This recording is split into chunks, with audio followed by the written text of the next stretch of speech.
Thanks, Swan, for the introduction. As Swan already mentioned, I will be also talk from the position of, not only from the position of an esthetician, but also a little bit from the position of a dance critic. So you will see. Let's start. The pandemic restrictions, lockdowns, and curfews has brought some significant changes into our lives. Millions of people have been required to work from their home offices. Students have commenced distance education. Parents have become teachers.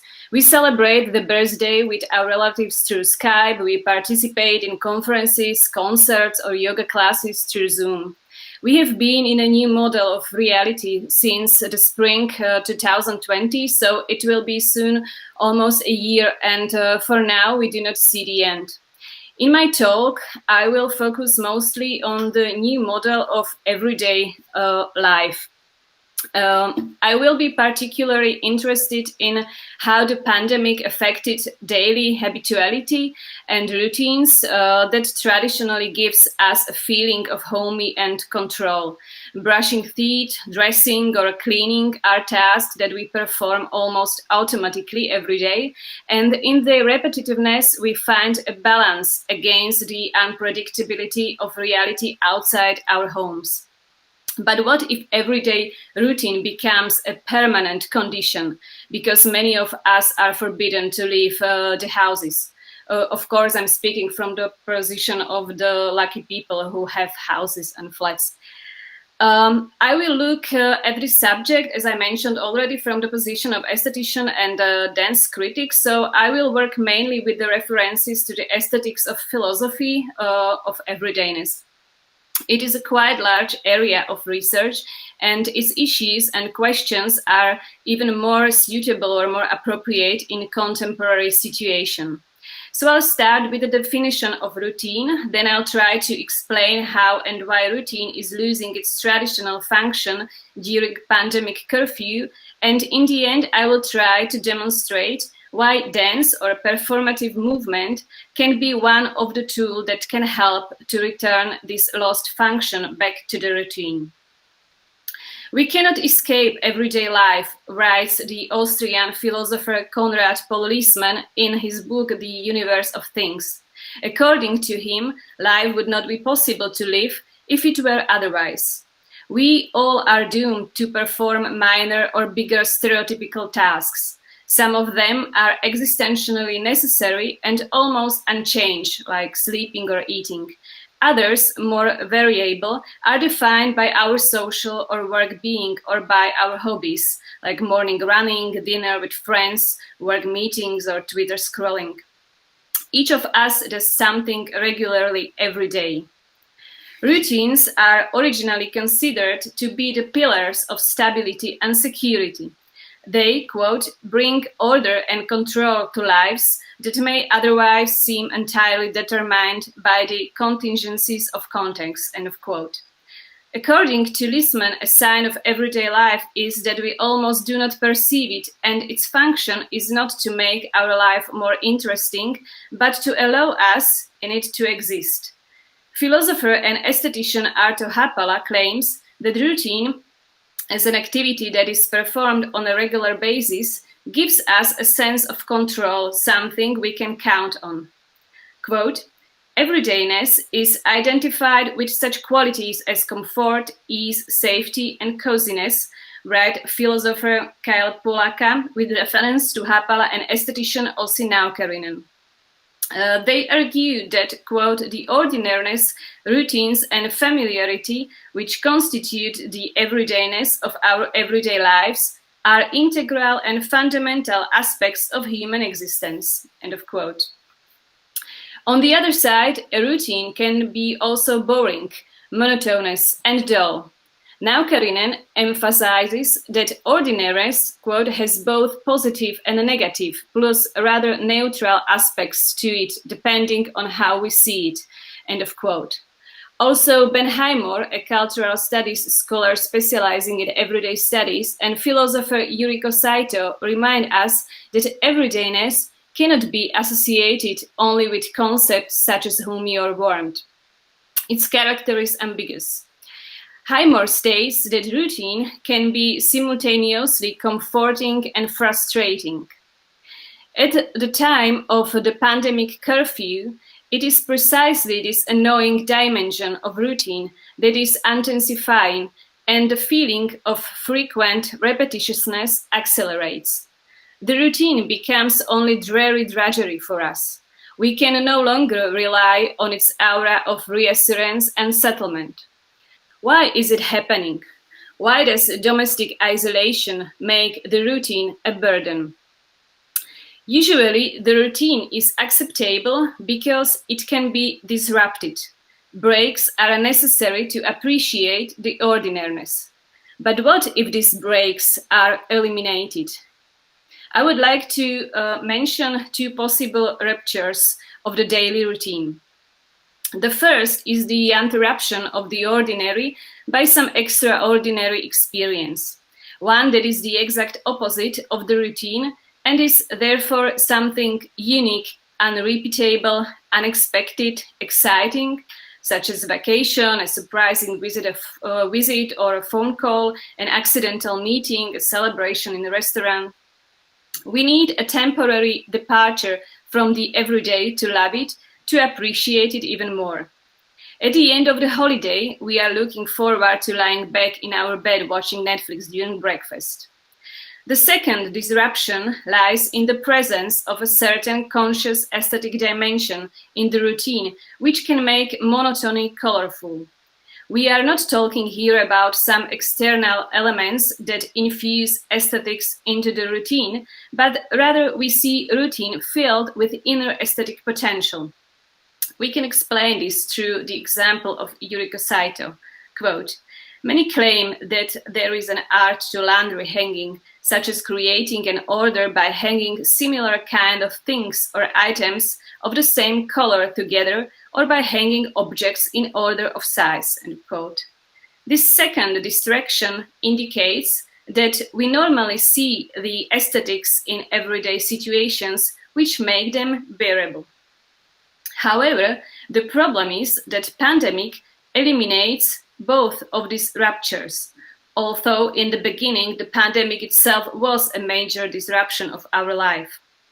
The long-term lockdowns and curfews significantly limit the possibilities of unusual experiences and also gradually weaken our ability to perceive the aesthetic potential of routine activities. The almost never-ending household isolation turns every possible extraordinary into the ordinary and aesthetic into the anesthetic. It also creates routine from activities that we did not consider as a routine before. So originally sedative repetitiveness suddenly became a reminder of isolation and an uncertain future. Consequently, if we didn't want to completely reduce life to a set of anesthetized acts, we would have to start looking for ways to return the routine to its original function, to make everydayness a pillar of stability again. During lockdown, I noticed the rapid increase in the number of domestic videos on social networks in which people are doing daily routine chores in a performative way. They started to show the removal of dishes from the dishwasher or the dusting or cooking as choreographic sets. Choreographer Ryan Heffington, who is known for choreographing the music videos for Sia or creating the choreography for the TV series The OA, began holding live dance classes on Instagram called Sweet Fest, in which, among other things, he also performs choreographic sequences that reflect domestic isolation. For example, so-called refrigerator run or brush your bush. He shows how we can smash various domestic necessary rituals through dance and find something special and strange in this heightened banality of our everyday lives. Of course, the aestheticization of the banal is not a new phenomenon in the age of Instagram or TikTok. However, forced domestic isolation has fundamentally contributed to its even more significant expansion. Dance movement has become the required rupture. Why can be performative movement one of the effective tools to bring the safety and familiarity back to the routine? The intertwining of dance and everyday life is nothing new. But what if it is no longer a dance that appropriates elements and gestures of everyday life, but it is everydayness that parasites on dance? What are the consequences of contamination of everyday life by dance movements? Dance performance places the body in a state called performative presence. The performer's attention is at this moment completely focused on the action performed. He is fully aware of it. He also consciously experiences it considering a given space, time, and the audience. He is present in action here and now.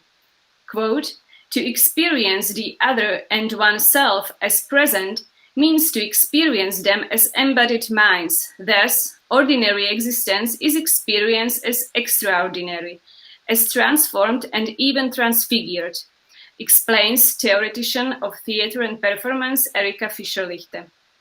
This means that when I commence my daily activity performatively, firstly, the autopilot will turn off.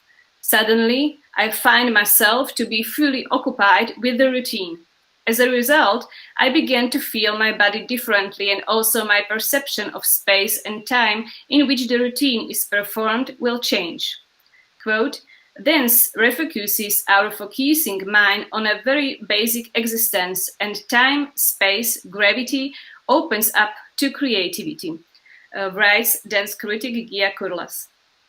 So, by appropriating some dance movement into our everydayness, we give our infinite pandemic habituality its necessary disruption, and our routines can regain their function of the pillars of stability.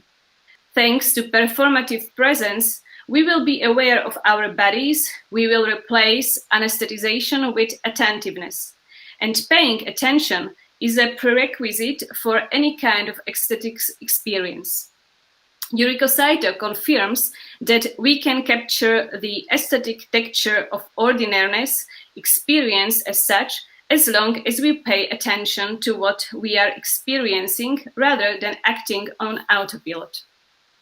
So if we look at the pandemic as a tool for the distraction of the familiarity and security of everyday life, dance can be considered as an instrument for the aesthetic deconstruction of the everyday. It will split its rational basis into a system of dance compositions by which we suddenly look at the everyday differently. We enrich it with the necessary small rifts that make everyday bearable again. We weaken the practical function of routines at the expense of the aesthetic function. Turning pandemic housework bodies into the dance housework bodies does not mean elevating a trivial activity to art, but restoring everydayness and returning its tolerability and natural role to everyday life. My paper is only one way of thinking about the issue of routine during pandemic era of COVID-19, and the initial impulse for writing it were the mentioned domestic dance videos. They inspired me or forced me to realize how everything around me is becoming routine these months, even the activities that used to be ruptures before. I think this different kind of perception of routine and everydayness demonstrates that COVID produced a new reality around us. Thank you very much for the attention.